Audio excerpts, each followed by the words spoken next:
Negative gearing or positive gearing, which one's better? This is a common question I get asked all the time. Negative gearing or positive geared property is not really about the property itself. It doesn't really make a property good or bad, all right? You can get a good investment property that's negatively geared. You can also get a bad investment property that's positive geared, and vice versa as well, right? So it's got nothing to do with whether or not the property itself is good or bad. When a property is negative or positively geared, what it means is that it's a reflection of two things at that current time: the rent and the interest rate.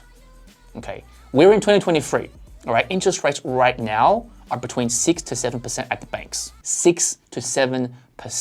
I can tell you right now, if you're buying residential property in Australia, even if you're getting very good rent right now, it's probably not gonna be positive cash flow. That's just a fact of the reality. And if people out there, if you see ads on Google, or if you see other, property gurus out there saying that positive cash flow is the end all and be all of property, don't buy into it, because I can tell you right now, with interest rates at 6%, it's probably not going to happen, right? It was a reality probably 2 years ago when interest rates were 2 to 3%. Yes, you could get highly positive cash flow properties, no question about it, right? But with interest rates between 6 to 7%, I can tell you right now, 99% of those opportunities have been flushed out of the market. What that means is this: when you buy a property, okay, and you're buying it solely because it's positive cash flow, it's a trap. The reason why it's a trap, because let's just say the market changes like it has in the past 12 months, where interest rates have doubled or tripled over time, right? And rents certainly haven't doubled or tripled. Yes, they've gone up, but they haven't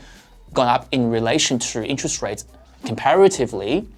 It means that what is left over in that property, if the cash flow is not there, what's really going to give you wealth over the long term is not the cash flow. What's really going to give you wealth over the long term is going to be the growth on those properties. If you bought a really high quality investment property to begin with, and it gave you a lot of capital growth over the next 10 to 15 years, even if it was negative cash flow the whole time, it still would have been a worthwhile investment. But if you go onto the flip side of the equation and say you bought a positive cash flow property for the next 10 to 15 years, but it didn't give you much growth at all, but yeah, it maybe put an extra $100 in your pocket, would that have been a worthwhile investment for you or not, right? For most people, probably not, right? Because what's the point of earning an extra $100 a week when the interest rates are 6 to 7%? To begin with. And so the question about positive cash flow and negative cash flow, I personally don't have an opinion on what's better, what's worse. It's a function and a result of the rent and the interest rates. I personally look for whether the property itself is good investment property to begin with. And if the answer is yes, it doesn't matter if it's positive or negative cash flow, it's worth buying to begin with.